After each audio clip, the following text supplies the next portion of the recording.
Muito bom dia, Igreja Batista Manaim, em Alphaville. Nesse maná diário eu quero meditar um salmo muito conhecido. Muitos crentes gostam demais desse salmo, é o Salmo 91. E eu quero ler até o versículo 12, de 1 a 12 do Salmo 91. Esse salmo é muito caro para mim, eu gosto muito dele, eu lembro muito desse salmo e você vai entender daqui a pouco por quê. Ele diz assim nessa tradução: o que habita no esconderijo do Altíssimo e descansa à sombra do Onipotente diz ao Senhor: meu refúgio e meu baluarte, Deus meu em quem confio. Pois ele te livrará do laço do passarinheiro e da peste perniciosa. Cobrir-te-á com as suas penas e sob as suas asas estará seguro. A sua verdade é pavês e escudo. Pavês é um escudo pequenininho. E não te assustarás do terror noturno, e nem da seta que voa de dia, e nem da peste que se propaga nas trevas, nem da mortandade que assola ao meio-dia. Cai 1.000 ao teu lado e 10.000 à tua direita, tu não serás atingido. Somente com os teus olhos contemplarás e verás o castigo dos ímpios. Pois disseste: o Senhor é o meu refúgio. Fizeste do Altíssimo a tua morada, nenhum mal te sucederá, praga nenhuma chegará à tua tenda, porque aos seus anjos dará ordens a teu respeito, para que te guardem todos os teus caminhos.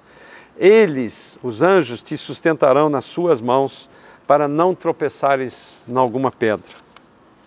Sabe, eu tenho aprendido como crente que logo depois da nossa conversão, começa um processo didático de Deus conosco.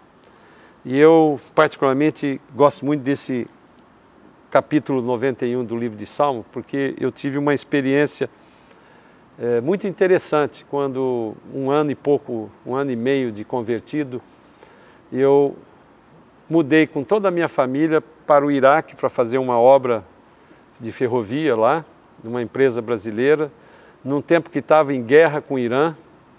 E nós tivemos apenas 15 dias para nos prepararmos para ir para o Iraque.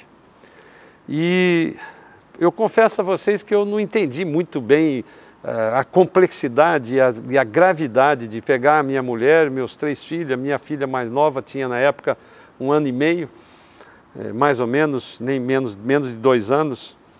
E eu fui perceber isso que eu estou falando para você, que Deus usa certas situações quando você se converte para que você tenha um processo didático de aprender a ter fé nele.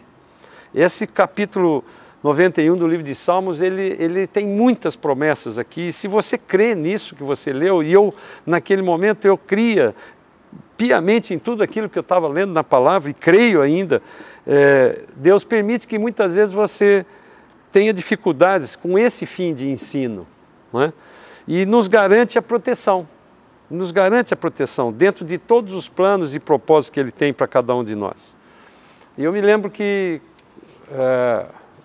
em função da guerra do Irã, do Iraque naquela época, nenhuma companhia aérea podia descer no Iraque. Então a única companhia que nós fomos foi a Iraq Airways, que era praticamente um voo charter.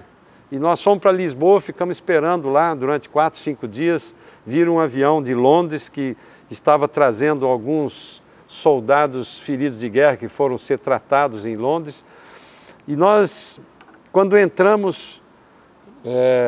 saímos de Lisboa e tivemos que descer em Amman, na Jordânia, para ficar lá 1 hora e pouco, até escurecer. Naquele tempo nós fomos para lá no verão, então o sol se punha depois das 9, 10 horas da noite, e nós ficamos ali naquele calor horrível, né? Aquela situação toda, e eu comecei a olhar meus filhos, minha mulher, e comecei a compreender naquele momento a gravidade daquela decisão que eu tinha tomado junto com a minha esposa.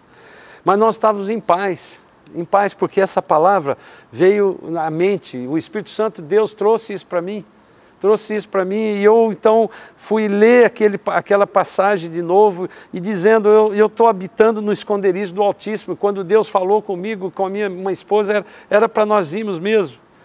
Então, esse sentimento de segurança, de proteção, foi que me acompanhou na ida e na volta. E quando eu olhei para minha mulher dormindo, já saindo de Amman em direção a Bagdá, as crianças dormindo, ela também, e eu olhei ali e falei com o Senhor desse jeito: Senhor, a sua promessa é que caiam 1000 de um meu lado, 10.000 à minha direita, tu não serás atingido. Essa é uma promessa que eu assumo como promessa do Senhor para mim, para minha mulher, para os meus filhos. Então Deus possa capacitar você no dia de hoje, se você estiver passando uma situação semelhante a essa, não de um perigo de guerra, de um país que nós estamos indo totalmente diferente, cultura diferente, em guerra, que nós brasileiros nunca entendemos bem o que é um país em guerra. Nós vivemos lá nesse período de guerra e Deus nos prometeu isso e Ele cumpriu até o final. Que Deus te abençoe no dia de hoje, para a honra e glória do nome dele. Você pode acompanhar todo o nosso conteúdo no Instagram, no YouTube e no Facebook. Deus te abençoe.